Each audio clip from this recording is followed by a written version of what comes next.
One of the things I'm seeing is there's an increase in anxiety about it, and it's just kind of across the board. It's not like one or two people, it's like lots of people feeling anxious.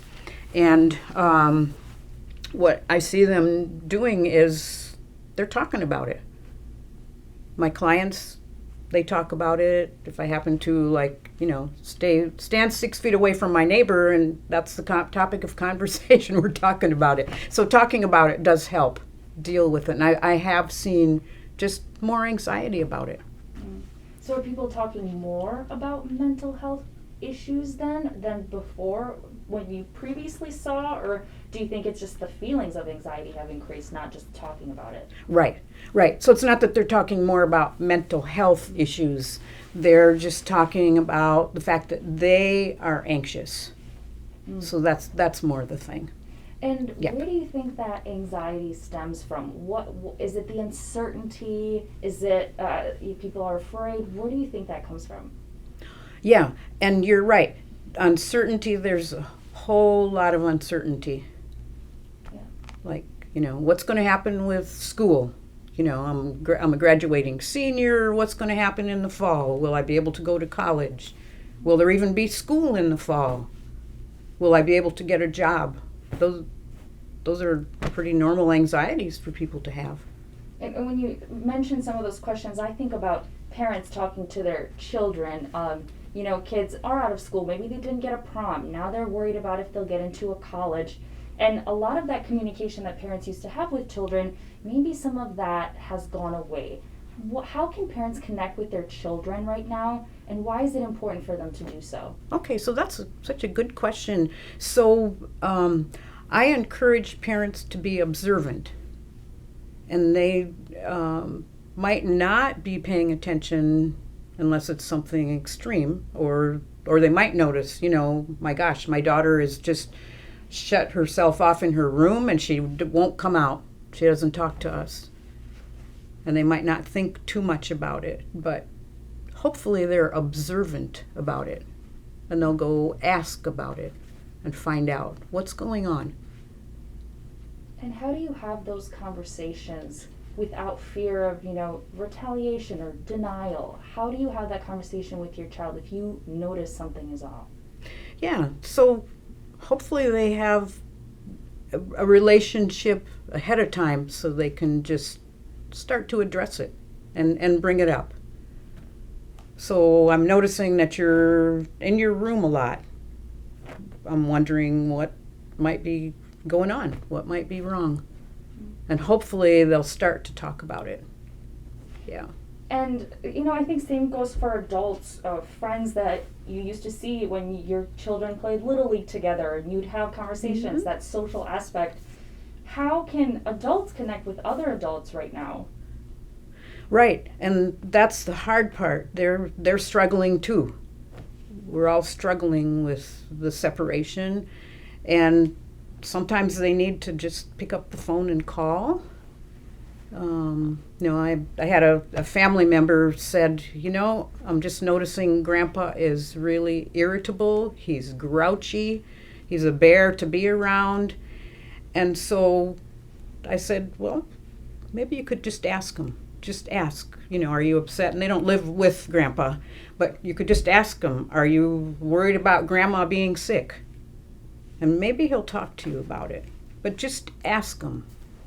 So just take that first step and see what... Exactly, right, yep, get started. Now, if they do respond, I am having some issues, then what then? What's your advice for people, how to help your friends, how to help your child? Okay, so increase the communication. Sometimes they need to talk to a professional, and they are welcome to call Associated Counseling. We have people I work with teenagers and families and kids, and a lot of times it really helps them to talk to someone besides a parent or even a sibling about their issues. So they can feel it's safe, I can talk here, and somebody won't retaliate, won't get upset with me for what I'm bringing up. right. That's a good point. Yeah. What are some signs that we can look out for when somebody may be needing help? I know you Yeah. have mentioned, previously maybe they're not acting like themselves, but when is it, oh, this is a hard time for everyone, and when is it we really need to get some help? Okay, yeah. So I would look for some of the more extreme kinds of things, like if someone is making threats or saying they do feel hopeless or I wish I wasn't around anymore. People would be happier if I wasn't around. They might not be that direct, though. They might not even be saying that. So hopefully, if it's a parent or an older sibling, they can ask and find out Mm. if they are really, really depressed, because I'm talking about extremes. But those kinds of things might not show up as much during this crisis because the focus is all on, well, let's avoid getting the virus. And so there isn't thoughts of maybe someone's seriously depressed as well, or they already were and they've become more depressed.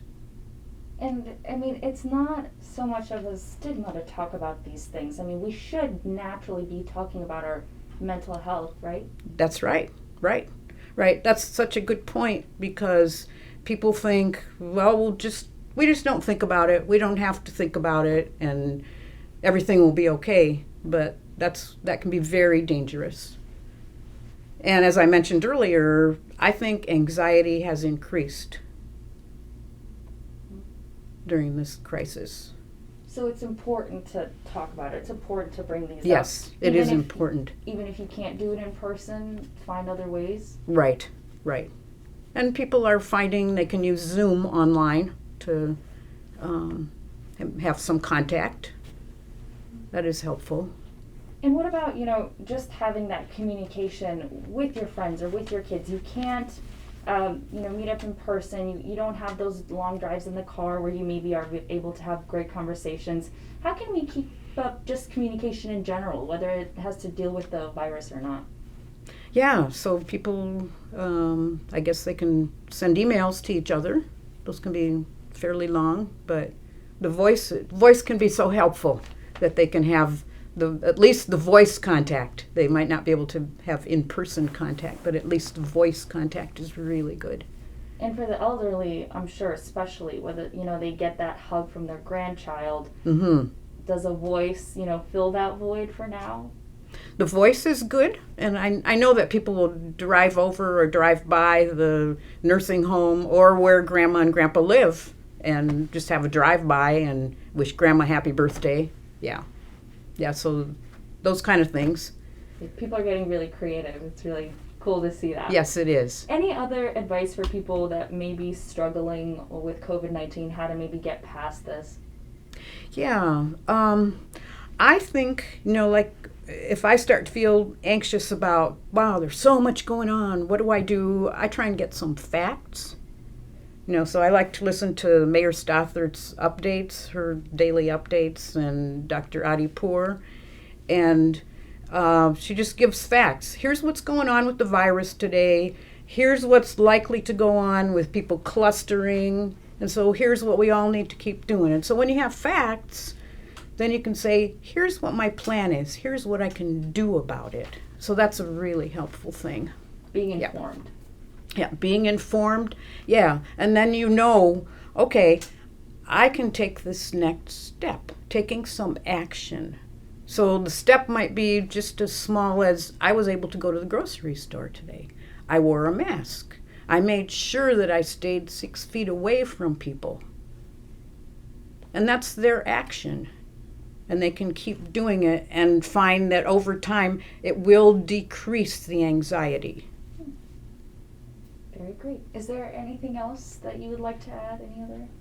I have a question for you, and you can just look at Ruta too when you're responding. Okay, good. You did touch on this a little bit, but say I'm talking to my best friend on the phone, and she says something like, I just don't think I can do this anymore. What do I say to her?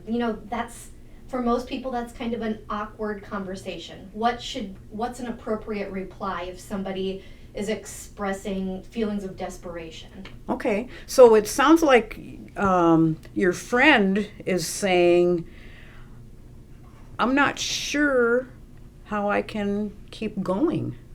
And I'm feeling really stuck, really scared. And so you can just say, I'm hearing you say this is really, really hard for you. And maybe encourage her to tell you a little bit more about it. What is it that's really, really hard for you? Tell me more about it. Is acknowledging what they're saying, is that the first step that's really going to help somebody? Yes, yes, yeah. Could you reiterate that? Yeah, so just letting them know that you're hearing that they're really having a hard time right now. And that sometimes can encourage them, and they'll start to tell you a little bit more about it. Would opening up, myself first help them maybe open up as well if I'm suspecting that this friend is having That would be good too, sure. Yeah. Yeah, so you share a little bit about some struggle that you had or that you know is similar to theirs. Sure. That is excellent. Yeah. And where's the line of, my friend says she can't do this anymore, I can still talk to her and help her through this problem, versus I'm really worried that she might, kill herself or do something irreversible and you need to get professional help. Where do you think that line is? Okay, so if you're really getting that message that somebody is seriously thinking about taking their life, then you can just let them know, I'm going to call 911 and they will come out and talk to you and get you help. And hopefully they'll respond and they'll be relieved that someone takes them seriously.